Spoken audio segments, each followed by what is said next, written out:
CCTV. Ka East West Group of Institution Bangalore, ka khot admission nakamta ka nursing but paramedical course, ka bala ithu da ka Indian Nursing Council, ka buy admission ka badunatam, but she's pa percent ka jinyokam. Pila ru ban apply da ka education loan. U Amos Chinmin Lun, u Khana School Ubapuli St. Anthony's Higher Secondary School Lime Khreh Shillong. Ubayo ya kekerdan second position ha ke top 10 ha ke examen Higher Secondary School Living Certificate ha ke Science Stream ha ke jingpen mana result da ke Meghalaya Board of School Education ha ke Sautrik ujemmang arja pun Rio. Ulo ong ba kani ke jing pas ba jong u ke day namar ba upulut por hadu shipau hadu khatwi Kynta ban Khreh kon. Ula ong rubo upundan kam ya kilat kilenti ki bala ban yarab ya u ha ka jingpuli khamtam ha ka badan kam ya ka artificial intelligence but ong ru shushu ondala jan kita yau ban sedangga examen ula minat shushu ban pulikot shipau hadu khatwi Kynta man kasi. Sir, I'm really happy and excited right now. It's a moment of great pride and joy for me, my family and my entire school. And sir, my feelings right now, it's something I believe that I can't explain at this moment because I'm too filled with joy and happiness as of now. First and foremost, God Almighty. So I live by the principle that the chief end of man is to live for the glory of God. I believe that God had blessed me with these intellectual abilities, and so my main aim was to work as hard as possible so that I can glorify His name through the talents He has blessed me. And also, sir, my parents, of course, because of the sacrifice, the countless sacrifices that they had done for me. And I'm very happy that I have wonderful parents like them.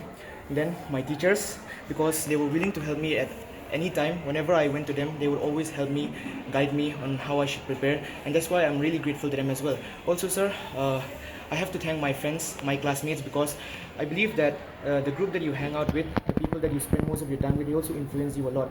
And so the friends that I had, the classmates that I had were the best of the best, and because of them I got to grow in many ways, and that's why I'm here today. So I started preparation very early. I started from day one. I started studying. I used to study every day. I studied consistently. I put in the hours, and then by mid-December, by the time school got over, I was already done with my syllabus. And so after that, it was just revision. And as exams came closer, it drew nearer, I started putting in more and more hours, like 10, 11 hours. And yeah, that's what I did, study every day with consistency. I was kind of dependent on them. I used various devices. I used my phone, internet to research on various stuff, use ChatGPT a lot as well. Yeah. Sir, it depends on the person. I knew myself very well. I knew I would be able to exert that self-control. That's why I used technology to the best of my advantage. But for those who cannot control themselves, it's better that they don't. Now, I'm planning to pursue economics. I want to give UPSC in the future. That's why. Angni kusak acukku, angni acuk ungani ko mesoka. Ang habagaktin ke im kajai benriu ke im. Kaladon kata kami Meghalaya language act na do usnam arhajasang. Kuman penjisyan lo kan. Ba men hakani ka country tari jong ubnaya yong ke bambut ni tau April arhaja April. Na ka jingpen bana officially ba lashim ya kaktin kasi ke jongi bat kom juru kita ki garu bat kaktin garu ko lashim ya ka kom kata official language.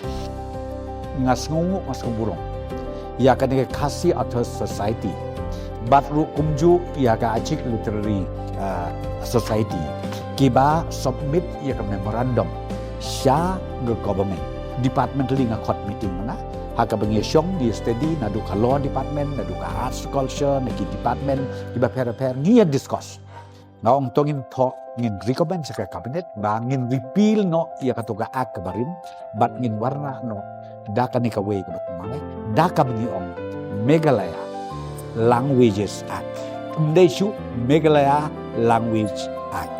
This will ensure administrative inclusivity and language preservation. It will also ensure that communication is more efficient in government offices and other institutions. Kan direktur nama baca kunci sini mana boleh main dalam dunia apa? Aku interview aku baca kunci dalam mana deh. Mungkin cara biar nak cakap yang Nilai kuat syaba kaktin jungi kan yo no ke jingi thu bokuran. Bar khamtam kan rong ha ka khanet ka upra. Nre kalong bade umau jam ubaningkong menta ban suong no ba chief minister jungi ula kubur ban ong ban kaktin kasih bat kaktin karo kan long no kata kaktin bopura jong gejela